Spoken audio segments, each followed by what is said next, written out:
Kabinet di pemerintahan Presiden dan Wakil Presiden terpilih Prabowo Subianto dan Gibran Raka Buming Raka diprediksi lebih besar dari Kabinet Indonesia Maju Joko Widodo Ma'ruf Amin. Pernyataan tersebut diungkapkan Direktur Eksekutif Poltreking Indonesia Hanta Yuda. Hanta menilai peluang besarnya kabinet di pemerintahan Prabowo Gibran tidak terlepas dari keinginan Prabowo untuk merangkul seluruh elit politik mendukung pemerintah. Menurut Hanta, untuk mewujudkan keinginan tersebut, mau tidak mau, Prabowo akan menambah nomenklatur menteri. Di Kabinet Indonesia Maju ada 34 nama menteri, sebanyak 22 orang menteri dan wakil menteri berasal dari 10 partai politik.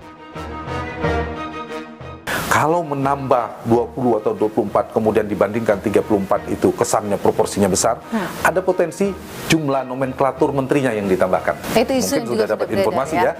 Nah, bisa jadi 34, bisa jadi 40 atau bahkan lebih. Hanta menambahkan sisi lain dari besarnya komposisi menteri di Kabinet Prabowo Gibran nanti bisa membuat pemerintahan berjalan kurang efektif. Sebab semakin banyak menteri berpotensi membuat Prabowo sebagai presiden menjadi tidak leluasa karena banyak tumpang tindih di antara kementerian. Selain itu, Kabinet Prabowo Gibran nantinya tidak hanya akan diisi dari unsur profesional dan partai pendukung koalisi.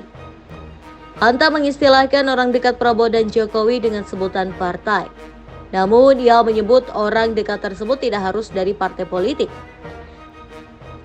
Salah satu nama orang dekat Prabowo yang diprediksi menjadi menteri di era Prabowo Gibran adalah Letnan Jenderal TNI ataupun Jafri Syamsuddin. Sementara itu, untuk nama-nama orang dekat dari Jokowi yang kemungkinan menjadi menteri di era Prabowo Gibran ada sejumlah menteri yang menjabat, diantaranya Menteri BUMN Erick Thohir, Menteri Investasi Bahlil Lahadalia, dan Menteri Dalam Negeri Tito Karnavian. Untuk orang dekat Jokowi yang kini tidak menjabat tetapi berpotensi menjadi menteri di pemerintahan selanjutnya adalah ex-politikus PDIP Marwarar Sirait. Jika Menko Marves Luhut Binsar Panjaitan masih ingin menjabat, kemungkinan juga akan kembali menjadi menteri. Sebab Luhut adalah orang yang dekat dengan Jokowi dan Prabowo. Akan tetapi menurut Hanta hal ini tetap bergantung dengan keinginan Luhut. Menurut Hanta, jika Luhut pensiun, ada juga kemungkinan dia menitipkan nama menggantikannya penggantinya untuk menjadi menteri. Lebih lanjut, Hanta berpandangan posisi Menteri Triumvirat yakni Menteri Luar Negeri, Menteri Dalam Negeri, dan Menteri Pertahanan tidak akan diserahkan kepada partai politik. Begitu juga dengan posisi Menteri Strategis yang berkaitan menguasai hajat hidup rakyat, misalnya Menteri BUMN, Menteri SDM, Menteri Keuangan, serta Mensesnek. Terpisah, anggota Dewan Pembina Partai Gerindra, Andre Rosiade, meyakini koalisi pendukung pemerintahan Prabowo Gibran akan solid walaupun nantinya akan ada anggota baru yang masuk. Andre menjelaskan sejak awal Prabowo ingin sekali menyatukan partai politik ketika berhasil memenangkan Pilpres 2024. Keinginan Prabowo tersebut tentu sudah dimengerti oleh para pemimpin partai yang tergabung di Koalisi Indonesia Maju atau KIM.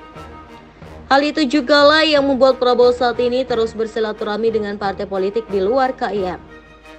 Tak hanya itu, dalam setiap kampanyenya di Pilpres 2024, Prabowo berulang kali menyampaikan jika terpilih akan merangkul elit untuk bersatu demi kepentingan memajukan bangsa dan negara. Bahkan setelah putusan Mahkamah Konstitusi terkait sengketa Pilpres, Prabowo kembali menyampaikan ingin membangun pemerintahan yang kuat dan efektif.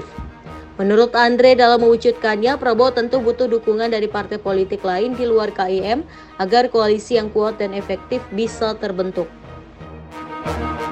Beliau menjadi Presiden Indonesia ke-8 dan juga rakyat memberikan mandat kepada beliau ingin mengajak seluruh kekuatan yang ada. Lalu yang ketiga, setelah keputusan MK, waktu di doorstop oleh teman-teman di depan Rumah Kertanegara, beliau menyampaikan ingin membangun pemerintah yang kuat dan efektif. Jadi intinya apa? Tentu komunikasi politik dilakukan kepada seluruh pihak ya.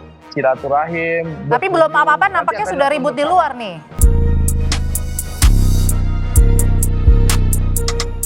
Bocoran susunan kabinet pemerintahan Prabowo Gibran beredar luas di media sosial. Sejumlah nama seperti Agus Harimurti Yudhoyono hingga Yusril Iza Mahendra masuk dalam jajaran menteri. Menanggapi hal ini, tim kampanye nasional Prabowo Gibran buka suara. Juru bicara TKN Prabowo Gibran, Rahayu Saraswati mengatakan, bocoran susunan kabinet yang beredar dipastikan hoax alias tidak benar. Ia menduga bocoran susunan kabinet tersebut dibuat sebagai prediksi oleh pihak tertentu. Sebaliknya, Sarah mengklaim pihaknya justru belum memikirkan susunan kabinet Prabowo Gibran, sebab hasil resmi pemilu masih belum diumumkan oleh KPU. Sarah juga menambahkan bahwa Prabowo masih terbuka kepada partai politik manapun yang ingin bergabung dalam pemerintahannya ke depan, sehingga banyak kandidat-kandidat menteri yang masih belum terprediksi. Sebelumnya, susunan kabinet pemerintahan Prabowo Gibran beredar dalam berbagai versi di media sosial. Dalam versi poster misalnya, ada nama Nusron Wahid, Erick Thohir, hingga Grace Natali. Bahkan Jokowi dan Susilo Bambang Yudhoyono juga tercantum sebagai Dewan Pertimbangan Presiden.